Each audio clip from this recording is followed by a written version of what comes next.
Snow jeep में हिस्सा लेने वाले ड्राइवर वादी स्वात के इलाके कालाम पहुंच गए। पलोगा के मकाम पर स्नो जीप रैली के लिए ट्रैक बनाया जा रहा है।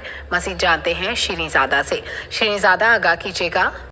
जी, इस वक्त मैं पलोगा में मौजूद हूँ। कालाम से तकरीबन 18 किलोमीटर के फासले पर ये विंटर पॉइंट वाक़ है और यहाँ पर स्नो जीप रैली का इनेकाद भी किया जा रहा है। फ्रंटियर पूर बायपुर क्लब के सदर हमारे साथ मौजूद है बाबर खान। इनसे जानते हैं, बाबर खान, इस दफ़ा इस जगह का इंतखाब क्यों किया आप लोगों ने? जी बिल्कुल, लास्ट टाइम हमने थोड़ा स्पीडी पैच रखा था।